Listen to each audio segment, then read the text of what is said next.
Our exploration continues in Jerusalem as we embark on a quest to locate the Ark of the Covenant.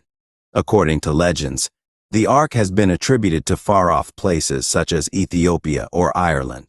However, a conversation between journalist Chris Mitchell and a researcher suggests that the Ark might be much closer than commonly believed.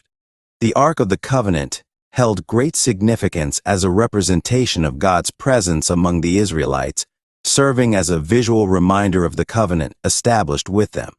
Historically, the Ark played a pivotal role in the Israelites' connection with God.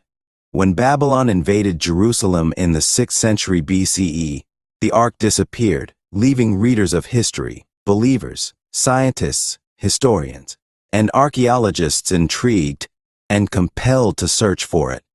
Despite a lack of progress for an extended period, a recent scientific discovery offers a tantalizing clue about the Ark's potential whereabouts.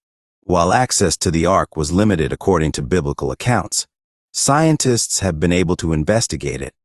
This video invites viewers to uncover the mysterious nature surrounding the Ark of the Covenant and presents the possibility of its discovery. Numerous scientists claim to have followed the Ark's traces in their pursuit of this sacred object. One notable claim comes from Ron Wyatt, who asserted that he found the Ark, along with the Ten Commandments, buried beneath the ruins of ancient Jerusalem. Historically, the Ark of the Covenant was said to have been housed in the Holy Temple, also known as Solomon's Temple, until the Babylonian invasion and destruction of Jerusalem.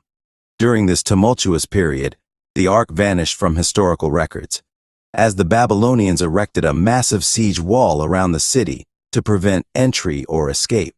The Israelites constructed tunnels to navigate the city discreetly, some of which still remain today and have yielded ancient artifacts. Wyatt proposed that the Ark was concealed in an underground chamber that was subsequently sealed and forgotten.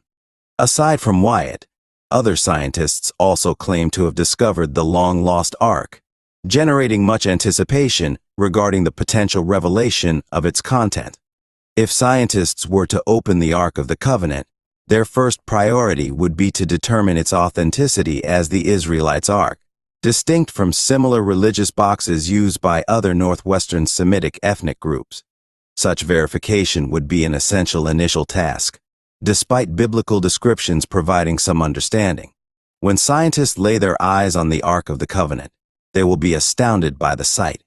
The Ark emerges as if opening a book, revealing itself before them. It is indeed covered inside and out with pure gold, adorned with a golden molding. Atop the Ark is the mercy seat, where two golden cherubim statues with outstretched wings and faces turned toward each other gaze upon it. This area is considered the most sacred part of the Ark. The Ark also features 4 gold rings, 2 on each side, through which acacia wood poles, overlaid with gold, are inserted for transportation. These poles are permanent fixtures and are never removed. As the scientists open the Ark, their anticipation grows, and the contents are about to be revealed. But before that, a simple question is posed to the audience to test their Bible knowledge. The question asks about the 3 items stored inside the Ark of the Covenant. The correct answer, known by most viewers, includes the tablets of the 10 Commandments, Aaron's staff, and a jar of manna. With this knowledge, the scientists prepare themselves for the surprising discovery within the Ark. Inside, they find the 10 Commandments, symbolizing the eternal presence of God's moral law. It also represents Christ's fulfillment of the law through his obedience on behalf of his people. Additionally, Aaron's staff, which had miraculously budded as a sign of God's chosen priesthood, and a vessel containing manna, the mysterious bread that sustained the Israelites in the wilderness, are found. These artifacts encapsulate significant moments in Israel's history, representing the Old Testament standard of righteousness and God's provision of sustenance. When Jesus fed the 5,000, he revealed that he, not Moses, was the true bread from heaven, surpassing the manna provided in the wilderness. The bread that comes down from heaven and gives life to the world is the true sustenance for believers. The flesh and blood of Christ are the nourishing spiritual food that provides life. The rod of Aaron held significance as it was the same rod that transformed into a serpent before Pharaoh. However, the writer of Hebrews emphasizes the budding and blossoming of the rod in Numbers as the more significant moment. During a time of grumbling against Moses and Aaron's leadership, the Lord demonstrated the chosen priesthood of Aaron and his lineage by causing Aaron's staff to sprout, bud, and bear ripe almonds. This rod symbolized the priesthood line. Another important aspect that caught the attention of scientists is the mercy seat, placed atop the ark. When the priest entered the Holy of Holies, he would sprinkle the blood of sacrifices on the mercy seat, representing the atoning blood of Jesus. The sins of Israel created a barrier between them and God, but through the blood of Jesus, this dilemma is resolved.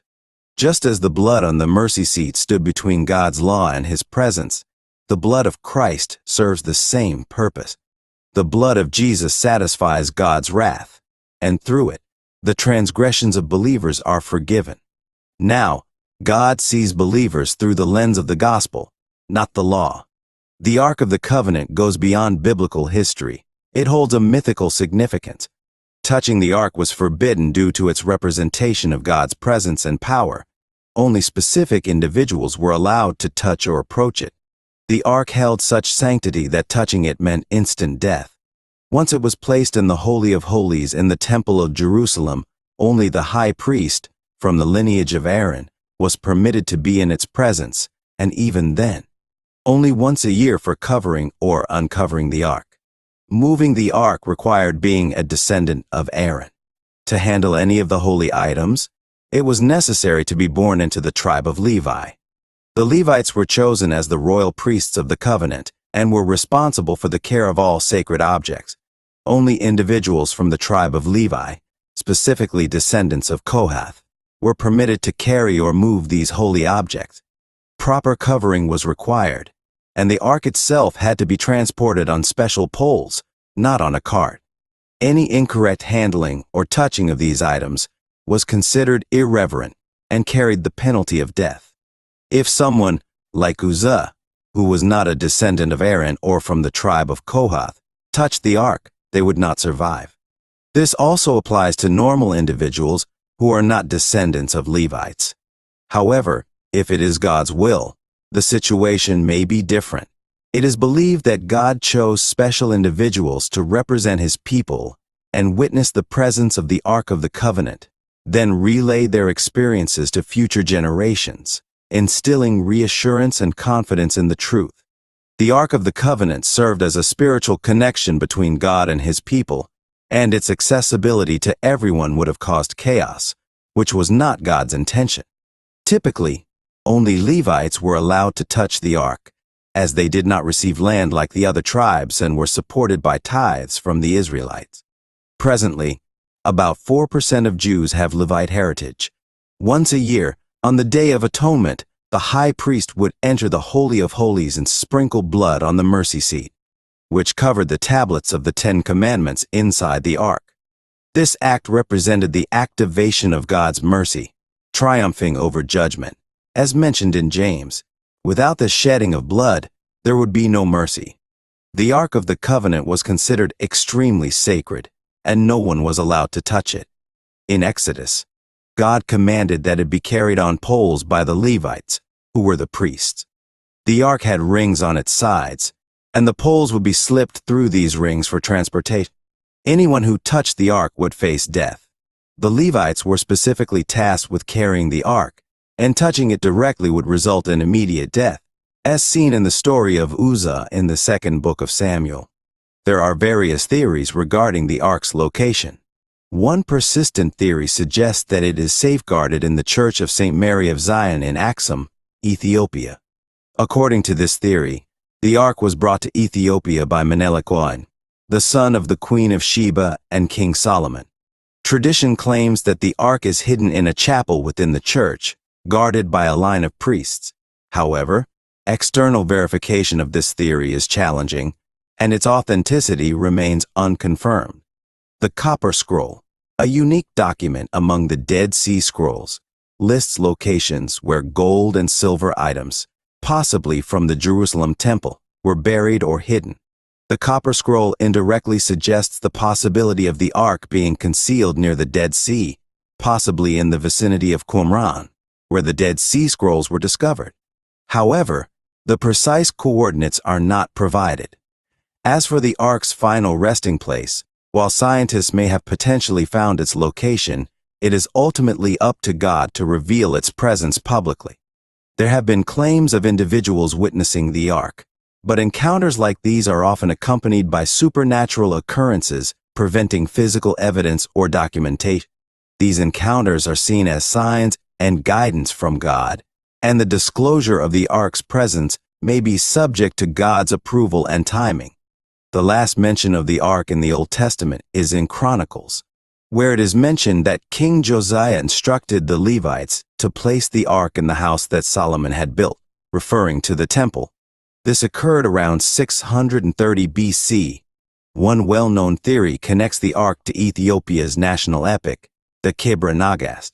According to this account, the Queen of Sheba visited King Solomon and had a son by him, establishing a lineage that connects Ethiopia to the Ark. On his journey back to his mother Menelik, the son of the Queen of Sheba and King Solomon, returned to Jerusalem once he reached adulthood. Although Menelik decided to go back to his mother, Solomon sent a group of Jewish sons with him. Unbeknownst to Solomon and Menelik, these companions, unhappy about leaving Jerusalem, decided to take a souvenir, which happened to be the Ark of the Covenant. By the time Solomon discovered this, it was too late to retrieve the sacred vessel. Menelik brought the Ark with him to the city of Alman. With the Ark by his side, he went on to conquer several surrounding territory, establishing what would become the Ethiopian Empire. The story of Menelik and the Ark is a significant part of Ethiopia's national history, although many scholars now consider it to be apocryphal. The medieval kings of Ethiopia, belonging to the Solomonic dynasty, claimed direct descent from Menelik and Solomon. This dynasty ruled until 1974, and their biblical connection was solidified by Emperor Haile Selassie in the country's constitutions of 1931 and 1955. Apart from the Ethiopian government, the Ethiopian Orthodox Tewahedo Church, the largest religious denomination in the country, considers the Kebra Nagast to be legitimate Christian history.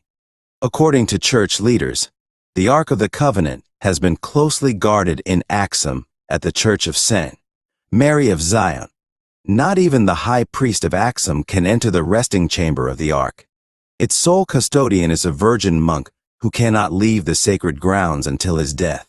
The influence of the Ark is felt throughout the Ethiopian Orthodox world, with each church housing its own tablet, a sacred replica of the Ark.